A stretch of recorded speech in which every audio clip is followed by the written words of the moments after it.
전쟁 자체가 피할 수 있는 전쟁이었습니다. 우크라이나는 없어질 걸로 봅니다. 젤렌스키가 대안이 없는 상태로 지금 가고 있어요. 우크라이나는 1991년도에 독립을 했는데 그 이전에는 한 번도 국가 경험이 없었다 이렇게 보시면 됩니다.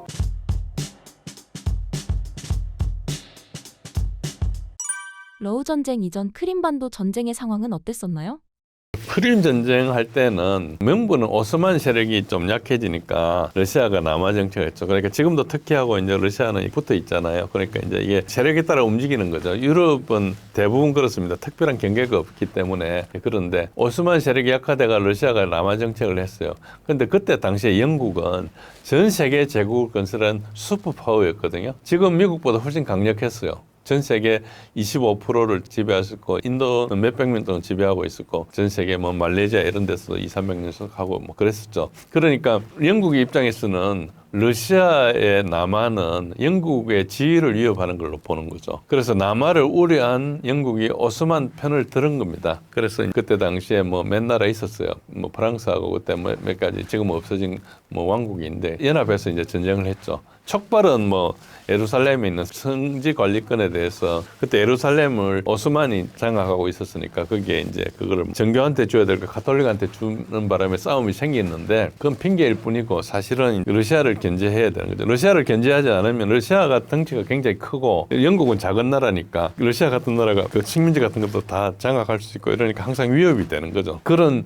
상황에서 이제 전쟁을 했는데 러시아가 외교적으로나 군사적으로 열세가 패전을 했어요. 그래가지고 그 외교적으로는 오스트리아가 갑자기 중립으로 돌아서가지고 이제 러시아 혼자서 이제 다른 나라하고 싸워야 됐죠.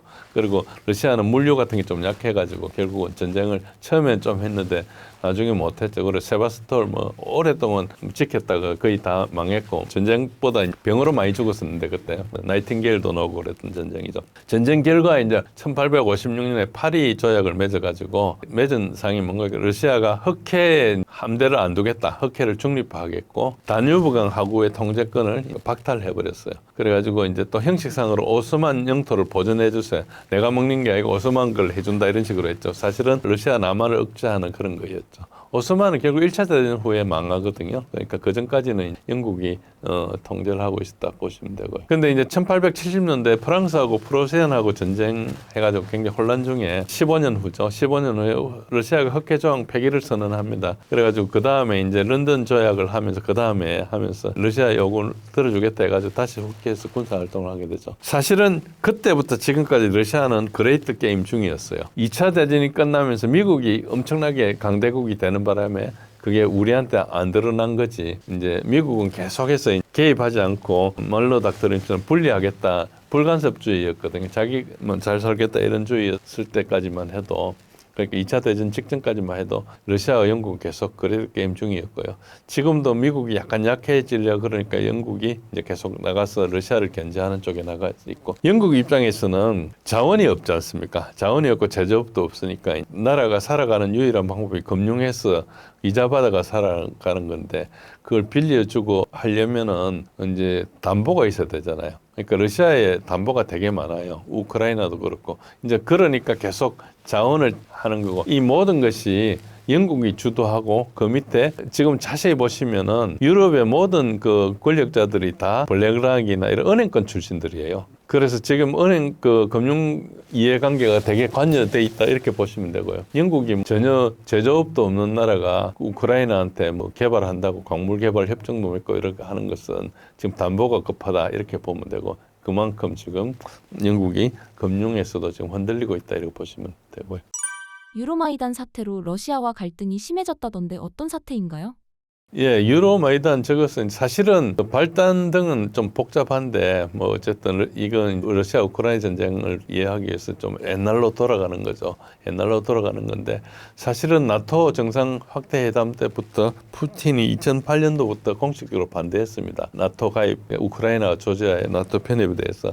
근데 그걸 계속 밀어붙였죠. 그래가지고 이제 우리가 잘 아는 이야기로 쭉 나갔는데요. 그래서 이제 뭐 이런 것들을 다 생략하고 2014년 키예프에 무슨 일이 일어나는 거니까 유로마이단이 일어났는데 유로마이단은 이제 그 사실은 EU 가입 때문에 문제가 일어났었어요. EU 가입을 그때 우크라이나가 재정이 엄청나게 문제가 돼가지고 EU를 가입할 것이냐 러시아한테 지원을 받을 것이냐 이런 이야기를 하고 있었는데 EU를 가입하려면 IMF한테 이제 돈을 빌려가지고 가입하고 이렇게 지원을 받아야 되는 그런 상황인데 IMF에서 이제 상당히 가혹한 조건을 내걸었어요. IMF는 이제 거리 대금업자니까 빨리 위기가 생긴 데 가가지고 알짜배기 자산을 싼 값에 가져가는 그게 이제 이 사람 하는 방식이잖아요. 우리나라도 그렇게 해가지고 알짜배기 자산 다 넘어갔었죠 그때. 그런 것처럼 그렇게 하는데 그렇게 하면 이제 문제가 되니까 그때 야누코비치 당시 대통령이 그걸 못하겠다 해가지고 러시아한테 좀 고개를 돌렸어요. 근데 핵심적으로 문제는 뭔가니까 우크라이나가 EU에 가입하게 되면 EU는 프리트레이드 존이잖아요. 그러면 우크라이나하고 러시아 간에 교역이 많았는데 그러면 관세를 안 거치고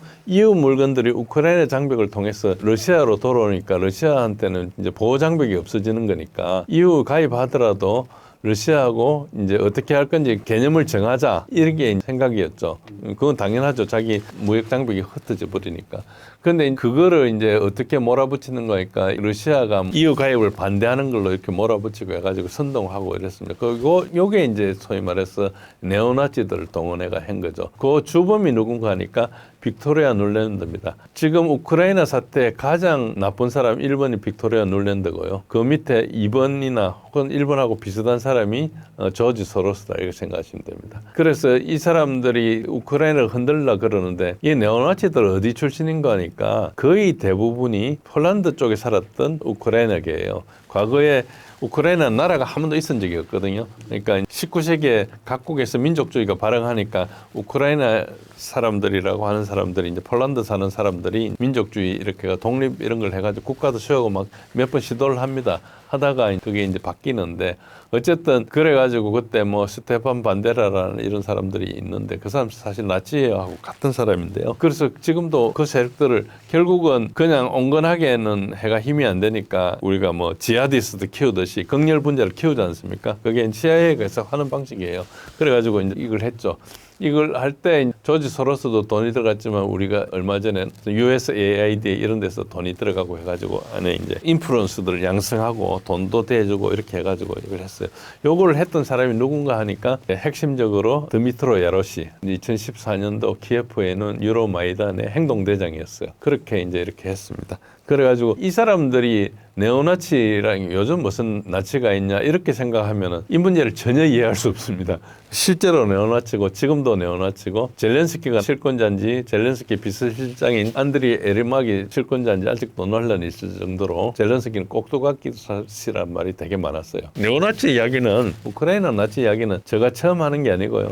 이 지금 헤드라인만 제가 몇 개 쫓아온 겁니다. 오랫동안 문제 있었어요. 보시면은 뭐 우크라이나가 나치 전문의하고 협조를 했는 이야기부터 시작해가지고 네오나치에 대해서 이쪽에 옛날 일기 트럼프 때거든요. 밑에 보면 미국이 네오나치에 대해서 지원하는 그 금지 법률이 있었는데 그거를 들었다든지 그 다음에 우크라이나 네오나치를 무시하면 어떤 문제가 있는지 이런 것들이 다 주류 언론에서 이야기한 거예요. 그런 정도로 네오나치는 실제하고 지금도 있습니다. 그런데 그거를 전쟁하면서 이제 서방한테 불리하니까 입 닫고 있었던 거죠. 그래서 네오나치는 러시아하고 상당히 적이었는데 어쨌든 미국이 2차 대전 이후에 냉전 구도가 돌아가면서 스테판 반데라를 이용해가지고 소련을 좀 분리하는 공작을 했어요. 그래가지고 결국은 베를린에서 KGB한테 암살이 됩니다. 스테판 반데라가. 그래 했는데 사실 2차 대전 끝나고 나서 나치 처벌을 하는 누렌버그 법정 이런 것에 했던 흉내만 냈어요. 나치는 대부분 다 미국에서 데리고 왔죠. 카나다도 많이 가 있고 그렇게 돼 있고 조지 소로스 오픈 소사이티 펀드는 동기금 붕괴 훨씬 전부터 침투해가지고 했습니다. 그래서 2004년도에 있었던 이제 오렌지 혁명,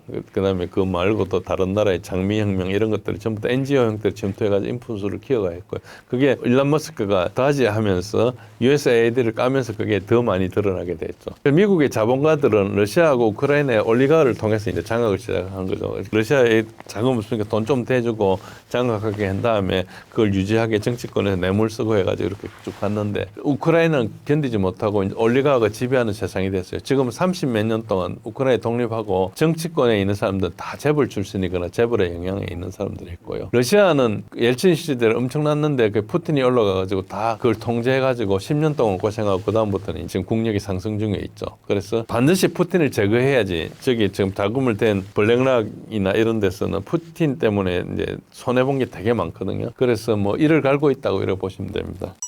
언론으로 잘못 알려진 우크라이나의 진실은 어떤 것이 있나요? 전쟁 자체가 푸틴이 쳐들어온 걸로 했는데 쳐들어온 건 맞습니다. 그러나 이게 젤렌스키의 실책이고요. 피할 수 있는 전쟁이었습니다. 그런데 처음에 보시면 당선되자마자 바로 드미트로 야로시가 나와가지고 젤렌스키가 70% 얻어서 당선됐거든요. 근데 와가지고 일주일 만에 신문 기자를 회견을 하면서 저렇게 합니다. 신임 대통령 젤렌스키가 우크라이나를 배신하면 자리뿐만 아니라 생명을 잃을 것이다. 대통령한테 이렇게 하는 거죠. 우리 지금 이재명 대통령 당선됐는데 누가 나와가지고 내 말 안 들으면 죽일 것이다. 이런 거하고 비슷한 거잖아요. 상상이 안 가는 이야기를 한 거죠. 그리고 굉장히 중요한 사건이 하나 있는데 2021년 3월 24일 날 바이든이 1월 20일 날 취임했기 때문에 2달 만에 크림과 돈바스 수복 결정을 합니다. 그 말은 뭔가 하니까 그 가서 전쟁할 준비를 해라는 걸 젤렌스키가 서명을 하는 거죠. 그 다음은 보리스 존슨 말을 듣고 특히 이스탄불 협상을 취소한 것이고요. 그렇게 젤렌스키가 여러 번 결정적인 순간에 전쟁을 택한 겁니다. 아까 이렇게 우리가 잘 모르는 드미트로 야로실자가 빨간 사격기관에 폈는데 굉장히 젤렌스키보다 영향이 큰 사람이라고 보시고요. 그다음에 이제 르우전의 법적인 측면을 말씀드릴 건데 이거는 특수군사 작전을 하기 위해서 어떤 근거로 들어갔느냐 하면은 결국은 돈바스 전쟁을 하면서 2014년부터 2022년 사이 8년간에 한 14,000명 정도의 민간인이 죽었어요. 그거를 우크라이나에서 계속 포격을 해가지고 그게 다 증거가 있습니다. 그 감시하게 했던 OSCE에서 그 데이터가 다 있는데요. 그래가지고 이제 이게 보호 책임이라는 규정이 있는데 Responsibility to Protect라는 게 있는데 이게 2005년도에 세계 정상들이 만드는 그겁니다. 거기에서는 대량 학살이나 전쟁 범죄나 반인도적 범죄, 인종청소 4가지에 대해서는 모든 국가가 국민을 보호할 책임이 있다. 이게 왜 문제가 되는 거니까 우크라이나는 다민족 국가거든요. 다민족 국가에서 한 민족이 다른 민족을 이렇게 하면은 그 나라 자격이 없다는 거예요. 그런데 이제 이미 10,000명 이상을 살해했죠. 두 번째는 더 넓은 국제사회가 그 나라한테 그렇게 하지 말라고 이야기하고 지원할 책임이 있다. 그래가지고 그게 사실 민스크 1, 2 협정을 맺은 게 그거예요. 프랑스하고 독일의 보증서가 한 거거든요. 그리고 이제 세 번째는 그것도 실패하면은 유엔이 개입해야 된다. 유엔처럼 국제사회가 유엔 헌장에 따라 개입해야 된다. 그래가지고 푸틴이 이 RP2 요건에 의해서 개입합니다. 자세히 보시면 빨리 지나가겠지만은 두 번째 보면은 젤렌스키가 서명했던 저게 이제 가장 큰 문제고요. 빨간 것들이 다 문제가 됩니다. 그래서 이제 돈바스 지역에 포격을 강화하는 게 2021년 3월 24일 서명을 하고 그해 12월까지 계속 포격을 강화해요. 수복해라고 명령을 했으니까 이제 포격을 강화했죠. 그래서 이제 그렇게 하지 말라고 계속 이야기를 했는데 그렇게 했고 그 다음에 2022년 2월 24일 날 전쟁이 일어나는데 16일 날부터 포격을 2차 강화를 해요. 오른쪽에 보시면은 포격 숫자가 막 40배씩 늘어납니다. 굉장히 급증합니다. 그래가지고 이제 계속 도발을 한 거죠. 그래서 러시아는 어떻게 했는가 하니까 이 보호 책임 요건을 발동해가지고 정당성을 확보하고 그 다음에 돈바스 공화국 루간스크 공화국하고 상호 지원 조약을 서명하고 그걸 그 다음 날 비준을 받고 그 다음에 그 비준에 의해서 그 다음 날 두 공화국에 지원을 요청해가지고 이렇게 가는 거예요. 그런 식으로 해서 한 겁니다. 그래서 결국은 우크라이나의 인종청소 사태에 개입한 겁니다. 이거는 똑같이 그 전에 코소보에서 세르비아계 인종청소 때문에 개입한 거 코소보 전쟁이 그거지 않습니까? 그거 똑같은 논리로 들어간 겁니다. 이걸 이야기하면은 말이 안 되니까 보도를 안 한 거죠. 그런 상황을 보시면 됩니다. 러우 전쟁 이후 우크라이나는 어떻게 될 것으로 보시나요? 우크라이나는 없어질 걸로 봅니다. 우크라이나 내부는 이렇습니다. 지금 폭발이 일어나고 있는데요. 많은 군 지도부는 사실상 전쟁에 패배했고 러시아군이 언제든지 영토를 점령하는 건 시간 문제라고 생각하고 있고요. 지금 우크라이나 내부의 탈영병 증가나 진집정 영상이 텔레그램 이런 데 보시면 금방 찾을 수 있습니다. 계속 나오고 있고요. 옛날에는 잡혀가는 것을 그냥 도망가고 그러는데 지금 사람들이 와가지고 징집하는 사람들을 이제 막고 이렇게 하고 있죠. 그리고 사실 제 영상에 보여주기 부적절해서가 여기 영상에 안 올렸는데 후퇴하는 우크라이나 병사를 총을 쏘아 죽입니다. 그 영상이 많이 있어요. 그 총을 쏘는 사람들은 서방에서 온 용병이라는 사람들이 하는 거죠. 사실은 나토 군이 우크라이나 군복을 입고 와가지고 이제 우크라이나 병사 달을 한번 쏘는 거. 볼 수 있습니다. 그런 현상이 되게 많고 굉장히 많은 포로들이 증언을 하고 있어요. 우크라이나 포로들이. 그러니까 이게 사실 우크라이나 병사들도 싸우고 싶어 싸우는 게 아닌 거죠. 그러니까 우크라이나 사회가 혼란과 불만이 고조돼가지고 전쟁이 지금 교착 상태인데 젤렌스키 지도부가 협상을 거부하는 데서 불만이 되게 많습니다. 우크라이나 내부에 빨치산도 되게 많고요. 러시아는 새로운 협상 테이블에서 이제 계속 납불 조건을 제시할 걸 시사하지만은 지금 어떤 양보도 거부하고 있습니다. 젤렌스키가 거의 대안이 없는 상태로 상태로 지금 가고 있어요. 그 히틀러처럼 뭐 자살하지 않을까 생각도 하고 있고요. 최근에 아까 말씀드린 대로 우크라이나 시체 거부 사건이 있었거든요. 그러니까 6월 2일 날 협정을 맺어가지고 6월 2일 날 이제 그 이스탄불에서 우크라이나하고 러시아 만났을 때 서로 간에 이제 협상 조건은 제시하고 그게 뭐 문제가 됐어요. 협상 조건 중에 우크라이나가 러시아한테 준 거하고 우크라이나가 서방에 준 거하고 문구가 좀 달라가지고 문제가 되기도 하고 했는데 젤렌스키가 거짓말한 거죠. 그렇기도 한데 가장 큰 것은 그 위에 기사가 2개가 있는데 우크라이나가 약속된 장소에 나가지고 자기 전사자 유해를 인수를 안 하는 거예요. 그래가지고 그걸 가지고 이제 외교부 대변인이 또 이제 이것은 결국 자기 스스로 인정 학살 같은 거다 이렇게 이야기를 하기도 하고 그랬어요. 그런데 왜 접수를 안 하는가 하니까 2가지가 있는데 첫 번째 시체를 접수하면은 그동안 우크라이나 손실에 대한 거짓말이 탄로나거든요. 젤렌스키는 우크라이나가 전사자가 4, 5만 명이라 그랬고 러시아는 뭐 80만 명인가 그랬잖아요. 그렇게 이야기를 했는데 러시아로부터 받은 시체만 12,000명 이상 되는 거죠. 그러니까 저게 4, 5만 명이라는 게 좀 말이 안 되는 거죠. 현재 적십자사에 요청한 우크라이나 실종자 수가 52만 명입니다. 적십자에 나와 있어요. 그런데 이제 그 우크라이나 국민들 그거 조사 안 해보니까 모르죠. 일단 그게 이유고요. 두 번째는 시체를 접수하면 그동안에 시체가 없으면 실종 상태인데 시체를 접수하면 사망으로 처리되지 않습니까? 유가족한테 36만 불에 7만 불을 주게 돼 있어요. 그러니까 6천 불을 접수하면 20억 불이 넘어 남아가죠. 지금 우크라이나가 디폴트 상태거든요. 돈이 없는 상태죠. 그러니까 저게 접수할 수가 없는 겁니다. 법을 만들든지 변경을 하거나 해야 되는데 그리고 실종돼 있을 때하고 사망으로 처리됐을 때 국민들 반응이 다르거든요. 그러니까 저게 감당할 수 없는 상태로 이렇게 일이 계속 커지고 있는 거예요. 지금 이게 냉동된 시체입니다. 뭐 영하 18도에서 24도까지 냉동해가지고 가져왔거든요. 벨라루스하고 우크라이나 국경에 가져왔어요. 이게 1212기고요. 뒤에 나머지는 기차로 계속 오고 있는데 지금 접수를 안 하니까 이렇게 지금 며칠째 지금 기다리고 있습니다. 접수해가라고. 근데 뭐 안 하죠. 그래가지고 이 영상은 아마 서방 언론에서 못 볼 겁니다. 이게 뭐 독립 언론 들어와서 하는데 서방 언론에서 저를 보셨는지 모르겠는데요. 거의 지금까지로 보면 저런 걸 보도 안 합니다. 그러니까 이게 얼마나 난처하고 이상한지 알 수 있고요. 그 다음에 굉장히 중요한 것은 우크라이나가 더러운 전쟁을 개시했다는 건데 왼쪽에 있는 게 워싱턴 포스트에 있는 기사입니다. 한 3일 전에 나온 기사인데요. 워싱턴 포스트의 데이비드 이그나시우스라는 사람인데 아시는 분은 아시겠지만 저 사람이 CIA의 대변인 같은 겁니다. 저 사람 이름으로 기사가 나오면 다 CIA 말이라고 생각하시면 됩니다. 우리가 마우스피스라 그러죠.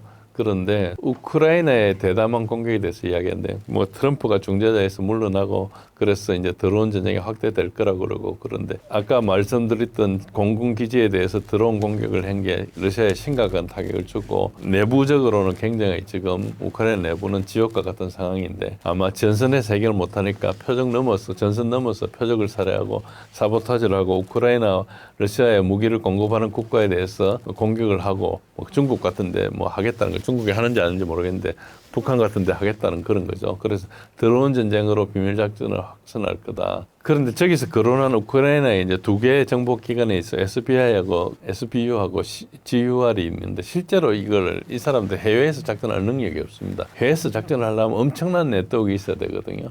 그래서 저걸 하려면은 지금 전 세계에서 가능한 데는 거의 CIA, 모사드 이것밖에 없고요. 잘하면은 러시아하고 중국도 하겠죠. 근데 뭐 러시아와 중국이 저런 작전 하는 건 잘 못 받고 하니까 어쨌든 그렇고요. 그 푸틴은 결국은 대테러 전쟁으로 대처해야 되는 상황이 온 겁니다. 저렇게 되면. 예를 들어서 북한이 이제 러시아에 무기를 공급하지 않습니까? 그러면 쟤네들이 와가지고 북한한테 뭔가를 하겠다는 거예요. 북한에 들어갈 수는 없으니까 북한으로 들어가는 배나 이런 걸 해서 이게 동해안이나 이런 데 와서 뭘 하겠다는 거거든요. 우리도 뭐 피해를 보거나 말려 들어갈 것도 있죠.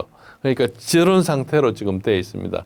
그러니까 우크라이나 자체는 자체적으로 생존 불가하고요. 그리고 우크라이나는 1991년도에 독립을 했는데 그 이전에는 한 번도 국가 경험이 없었다 이렇게 보시면 됩니다. 19세기에 이제 민족주의 발흥에 힘입어 독립을 추진했던 세력이 이제 주로 갈라치아 지방, 폴란드입니다. 지금은 우크라이나 땅이 돼 있어요.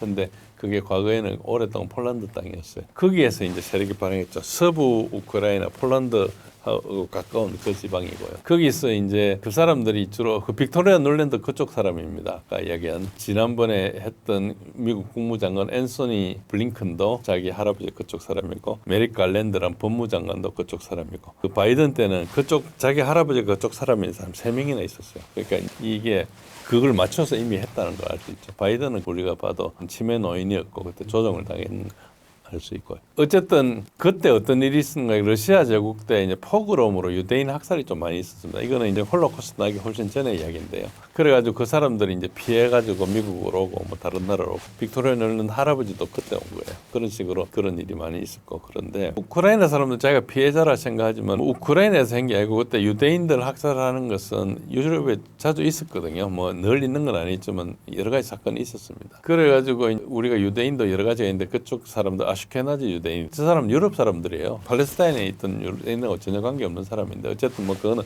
복잡하니까 우리가 다룰 문제는 아니고요. 이제 소련이 건국하면서 1917년 혁명을 하고 몇 년 있다가 이제 적백 내전을 거친 다음에 22년인가 21년인가 소련이 건국되죠. 건국하면서 레닌이 그 우크라이나를 어떻게 해주는가 하니까 우크라이나가 독립을 하려고 그랬어요. 소련과 관계없이. 그렇게 하지 말고 처음에 이제 국가가 형성되면서 체제도 약하고 하니까 같이 들어와라. 그래가지고 우크라이나 소비에트 소셜리스트 리퍼블릭을 하나 만들어요. 그런 걸 그 세 개를 만들어 그걸 합쳐가지고 유나이티드 소비에트 소셜리스트 리퍼블릭이 되는 거예요. 그러니까 소련이 그렇게 생기는 거거든요. 소비에트 연방이라는 거예요. 그러니까 이제 우크라이나는 독립은 했지만은 소련에 들어와 있는 거죠. 그러니까 이제 나중에 소련이 갈라지면서 우크라이나 독립을 한 거는 맞는데 어째 보면 거저 독립을 얻은 거거든요. 그런데 이제 그 사이에 또 여러 가지 뭐 소련의 집단 농장 정책 이런 게 폐해가 생겨가지고 굶어 죽기도 하고 이런 게 많이 생기는데 그 우크라이나가 굉장히 옥토였는데 그 농부들이나 이런 사람들이 이제 저 정책에 반대하다가 나중에 여러 가지 피해가 생겨요. 그런 걸 다 소련 정부로 돌리고 러시아 탓으로 돌리는데 러시아 정책 탓으로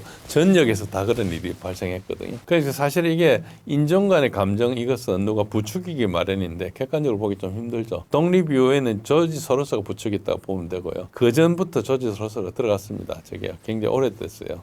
냉전 시대에 들어갔다 그러더라고요. 근데 어쨌든 조지 소로스가 저기 무슨 자기가 오픈 소사이어 펀드 이런 것을 자선한다고 생각하면 안 되고 저 사람들 다 돈 벌려고 하는 거예요. 자기가 러시아를 점령하기 위해서 주변에 분쟁을 일으킨 거예요. 자본을 가진 사람들이 하는 거지 그냥 하는 건 아니고 조지 소로스가 뭐 제조업을 가진 것도 아니고 순전히 금융하는 데다 기본적으로 로스차일드나 이런 데라고 같은 네트워크라고 보면 됩니다. 지난 30년간 우크라이나 정치를 보면은 다민족 국가를 경영할 능력이 없어요. 자기 민족끼리를 어떻게 할지 모르겠지만 다른 민족, 러시아계나 헝가리계나 폴란드계에 대해서 굉장히 차별을 많이 해요. 그리고 가장 부패한 나라고 우크라이나는 차라리 폴란드나 헝가리, 러시아가 분리하는 게 나을 거다. 저는 논의가 되고 있을 겁니다. 상당히. 우크라이나는 굉장히 자체적으로 생존이 불가능한 나라다. 그렇게 보시면 되고요.